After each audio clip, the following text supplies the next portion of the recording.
আমি কাউকে স্বার্থপর বলার আগে নিজে চিন্তা করি যে আমার ভিতরে স্বার্থ আছে কিনা।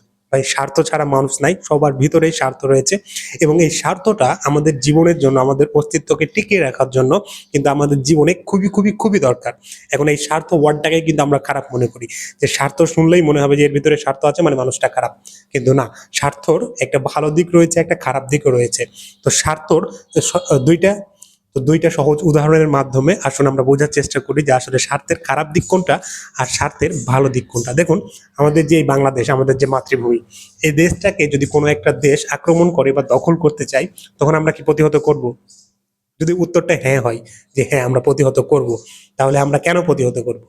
তারা দখল করবে, করুক, কারণ এখানে আমাদের স্বার্থের কিছু ব্যাঘাত ঘটবে। তারা যদি আমাদের দেশটাকে দখল করে নেয়, আমরা তাদের অধীনে হয়ে পড়বো, তারা নিজেদের ইচ্ছা মতো আমাদেরকে শাসন করবে, আমাদের অনেক সুযোগ সুবিধা থেকে আমরা বঞ্চিত হব। যার কারণে কিন্তু আমরা কি করি, আমাদের দেশটাকে রক্ষা করার জন্য প্রতিহত করি, প্রতিবাদ করি। তো এইখানে স্বার্থের কিন্তু একটা ভালো দিক ফুটে উঠেছে।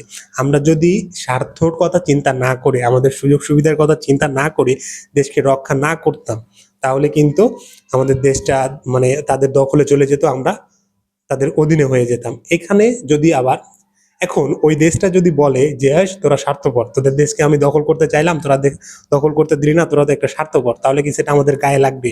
না। তো এক্ষেত্রে স্বার্থের ভালো রূপটা ফুটে উঠলো। দ্বিতীয়ত, স্বার্থের খারাপ রূপটা কখন প্রকাশ পায়?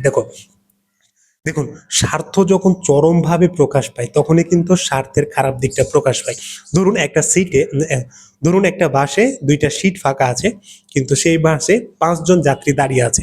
সেই 5 জন যাত্রীর মধ্যে প্রত্যেকেই চাইছে সেই দুইটা সিটে গিয়ে বসার জন্য। এখন ওই যে চাওয়াটা, এটা সবার অধিকার রয়েছে, সবার স্বার্থ, সবাই সবার স্বার্থের কথা চিন্তা করবে। এবার স্বার্থের খারাপ দিকটা কখন ফুটে ওঠে সেটা নিয়ে আলোচনা করি। ধরুন একটা পাবলিক বাসে দুইটা সিট ফাঁকা আছে, কিন্তু মানুষ দাঁড়িয়ে আছে 5 জন। এখন ওই 5 জনের প্রত্যেকেই কিন্তু চাইবে যে ওই দুইটা সিটে গিয়ে আমি বসবো।